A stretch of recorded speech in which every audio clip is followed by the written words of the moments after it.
Hello, Scholarly Insights team. My name is Malcolm Dill.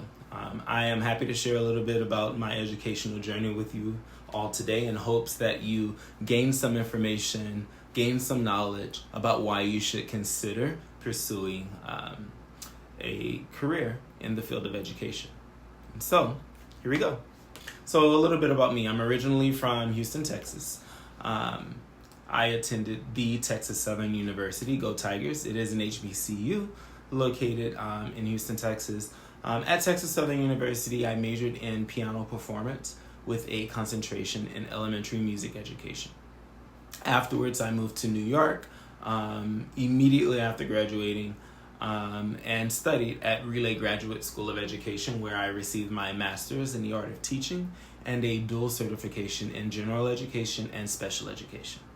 I currently serve as the second grade music teacher and special education lead at the Equity Project Charter School, which is located in Manhattan, but in a little area we like to call Washington Heights. I'm also a children's book author. Last year, I released my children's book series entitled Marvin's First Day, where my 7-year-old second grader takes kids on a journey of all of his first experiences, his first being his second day at school. Now, there are a few different ways to enter in the field of education. You can go a traditional route where you attend a university and matriculate through their program. Or you can take the route that I took. I went through a teacher preparedness program, also known as TPP.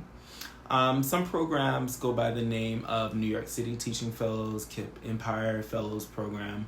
All of these programs are notorious for paying for your master's degree. They also provide you with a teacher, mentor, and advisor who gives you observations and feedback on the different aspects of teaching.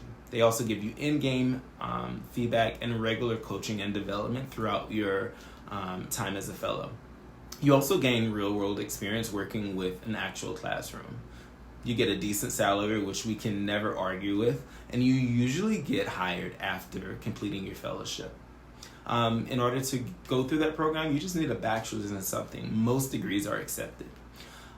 So this is important because some people decide to teach after spending years doing things that are not directly related to classroom instruction. And so to have this additional route to come through to become a teacher, it really helps many folks.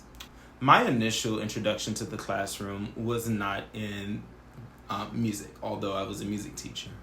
At the time, I felt that I could do music at any time, and I was right. It's something that I've been doing since I was very young, and so I decided to learn how to teach reading and math.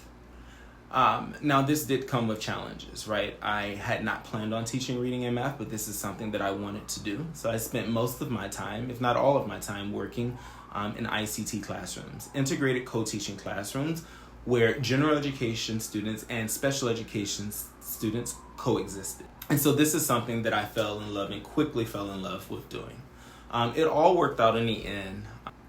I felt that I needed to go back into music. And so 5 years later, I entered into the music classroom for the first time.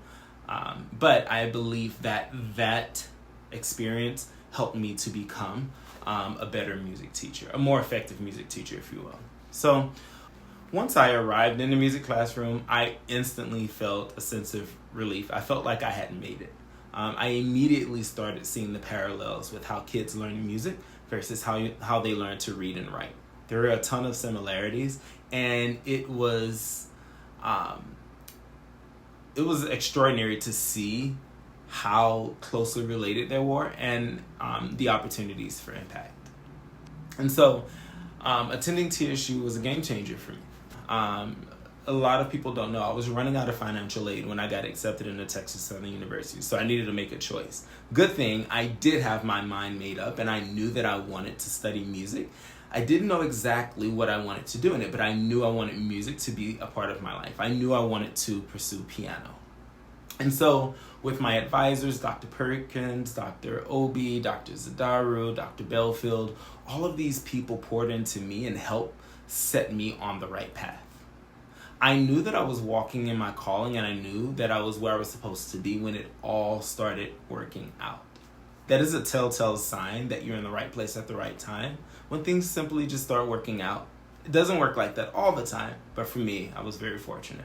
Earlier, I mentioned that I was a children's book author. So last year, I released my children's book series entitled Marvin's First Day. It centers around Marvin, my 7-year-old second grade protagonist, who takes kids on a journey of all of his first experiences, his first being his second day at school.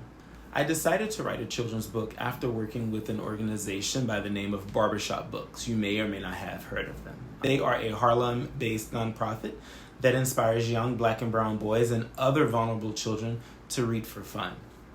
They also create child-friendly reading spaces in Black-owned barbershops all across the U.S., closing the reading gap and increasing the amount of time that kids read outside of school.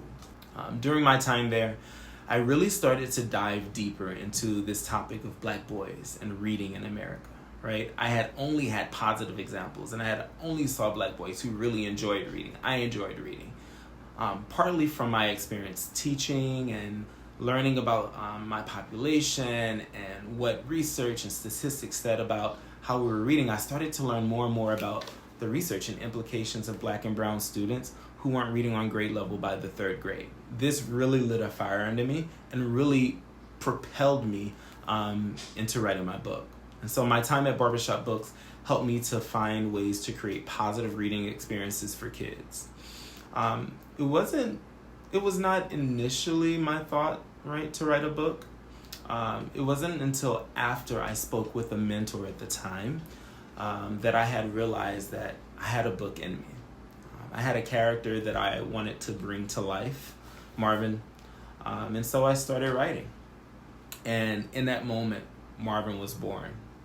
Since then, I've had opportunities to develop partnerships, host events centering around the series, centering around Marvin, and in that I've been able to connect communities to resources that they wouldn't typically either know about or have access to. And so since then, I've engaged well over 1,500 kids doing author visits, SEL-based workshops and activities, all centered around my children's book series. So I really hope that the information that I shared with you all today helps you. I hope that you can take it. I hope that something in this allows you to continue to consider pursuing a career in education. Thank you for having me, and I'll talk to you later.